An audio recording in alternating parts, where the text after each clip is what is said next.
Halo teman-teman, Assalamualaikum warahmatullahi wabarakatuh. Teman-teman, di video ini aku mau sharing ya, tapi bukan untuk melanjutkan tentang vibrasi yang part 2 ya. Kemarin aku baru bikin part 1 kan. Tapi untuk yang part 2 mungkin aku akan take video itu di weekend nanti karena kan panjang ya materinya.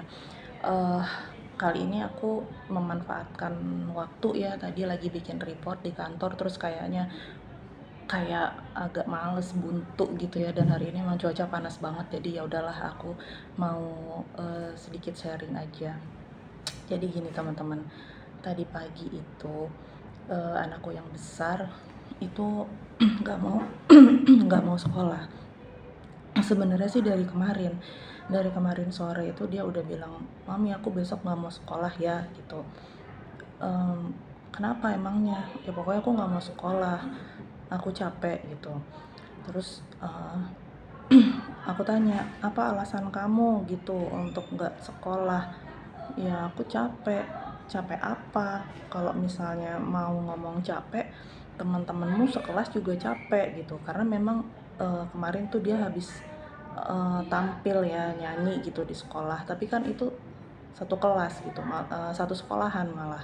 Dan kalau mau ngomong capek di rumah itu kamu nggak ngerjain apa-apa gitu. Aku bilang seperti itu kan. Itu terus aku pegang juga kan keningnya, aku pegang lehernya gitu. Kamu nggak ada demam, kamu nggak ada batuk, nggak ada pilek gitu. Terus aku tanya lagi, apa kamu pusing? Enggak katanya. Kenapa badannya sakit-sakit? Enggak juga gitu. Ya kamu kenapa gitu? Enggak, pokoknya aku capek. Ya udah, terus aku tinggalin aja gitu, nggak begitu aku tanggapin.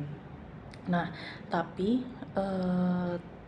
tadi pagi itu udah nggak bisa dirayu-rayu lagi. Pagi-pagi itu aku tanyain, kamu beneran nggak mau sekolah gitu? Enggak, pokoknya aku nggak mau sekolah gitu. Terus aku coba lah, sebelum berangkat ke kantor aku coba untuk ngomong dari hati ke hati gitu sama dia. Karena memang kan sudah besar ya, sudah kelas 2 SMP gitu. Aku tanya, kakak kenapa, ada apa, kok nggak mau sekolah, kamu nggak sakit gitu, apa kamu ada yang bikin nggak nyaman di sekolah, apa ada yang bully, atau mungkin malah ada yang mukul, ada yang kekerasan fisik gitu. Dia bilang nggak ada gitu. Atau kamu ada masalah sama guru? Dia bilang juga nggak ada. Nah, terus kenapa gitu? Capek. Jawabannya masih sama, capek gitu. Ya iya, capek apa? Nah, dia tadi pagi jawab, capek mental gitu. Hah?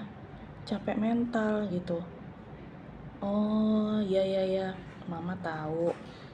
Baterai sosial kamu lagi drop ya, lagi low ya.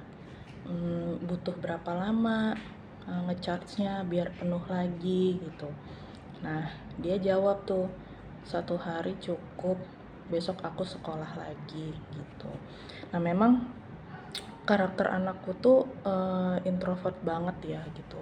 Aku pun juga dulu seperti itu, sangat-sangat introvert ya. Lebih senang untuk menyendiri di dalam rumah, di kamar malah, sambil baca buku, sambil nonton TV yang kayak gitu. Jadi temen juga nggak banyak gitu kan. Nah, dan aku juga pernah baca kalau gangguan kejiwaan gitu, gangguan mental itu bisa diturunkan gitu. Jadi faktor genetik juga ada. Nah, aku merasa seperti, oh iya, aku uh, harus bisa memahami anakku gitu. Apalagi dia sudah beranjak remaja kan. Ya udah, dan aku sadar betul kalau dia butuh aku gitu untuk sama-sama menjaga kekuatan mentalnya dia gitu.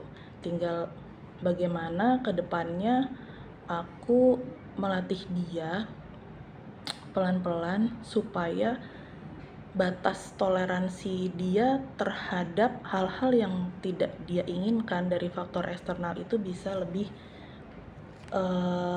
ditingkatkan gitu. Jadi toleransinya lebih besar, dia nggak akan gampang kesel sama hal-hal yang tidak bisa dia kendalikan gitu.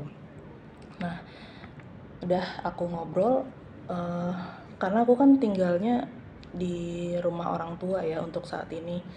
Nah, aku ngomong sama kakek neneknya. Ya udah itu, si kakak nggak mau sekolah, katanya capek, ada hal yang bikin dia nggak enak di sekolahan gitu. Ya udah biarin aja, emang kemarin-kemarin juga dia capek latihan, aku bilang gitu kan. Tapi ya namanya memang beda generasi yang di sebelum aku tuh, generasi orang tua aku juga pasti tanggapannya kan berbeda gitu.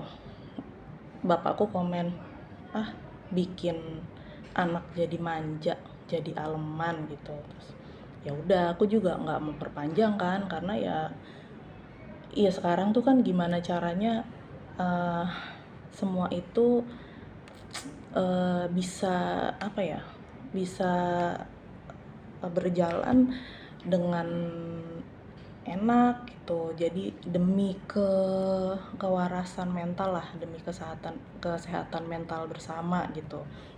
Kalau aku pikir-pikir juga nggak mudah ya jadi seperti anakku yang pertama ini, karena kan di usianya dia yang beranjak remaja dia baru punya adik gitu. Hampir 14 tahun dia itu jadi anak tunggal, dan semua perhatian dari keluarga itu tertuju ke dia gitu. Pasti berat lah jadi dia gitu.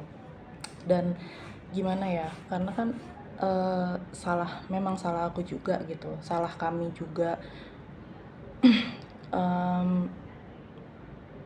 Mungkin ya gitulah, mungkin aku juga nggak terlalu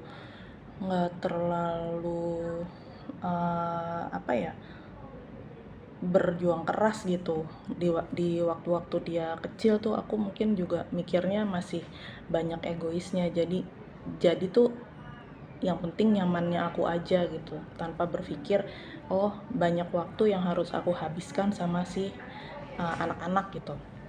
Nah terus juga kan yang tadinya tuh apa-apa dia terbiasa, karena anak tunggal sangat disayang oleh kakek neneknya gitu. Dan tiba-tiba ada saingannya gitu, itu pasti nggak mudah juga ya buat dia gitu. Apalagi dia memang tidak dilatih untuk karena dia kecil, waktu dia kecil juga tinggalnya lebih banyak diasuhnya lebih banyak sama kakek neneknya, meskipun pulang ke rumah kami gitu. Ya jadi ya gitu, dia tuh nggak terbiasa untuk mengerjakan pekerjaan yang kayak kerjaan rumah gitu tuh, dia nggak terbiasa sama sekali gitu kan. Ketika suami harus dinas jauh, terus aku juga punya bayi, terus aku minta dia supaya membantu aku, dia sempat ngomong, kenapa kamu nggak ngajarin aku dari dulu gitu. Oh ya udah, iya ya, emang salah aku, meskipun memang dia sangat dimanjakan sama kakek neneknya, harusnya juga menjadi tanggung jawab aku ya untuk melatih dia gitu. Ya tapi aku juga nggak pengen terlalu larut-larut untuk menyalahkan diri sendiri atau menyalahkan si ini si itu si anu gitu. Ya udah, sekarang yang terpenting adalah gimana aku bisa menjaga kestabilan kesehatan mental aku, juga mental anak-anakku gitu. Jadi ya udah, sekarang ya udah dienak-enakin aja gitu, nggak usah masalah-masalah yang besar tuh dianggap besar gitu, masalah besar dianggap kecil, masalah kecil dianggap nggak ada gitu sih teman-teman. Ya mungkin gitu aja sharing aku hari ini. Makasih teman-teman yang udah dengerin, udah nyempetin nonton. Sehat-sehat selalu ya, sehat jiwa, sehat raga juga.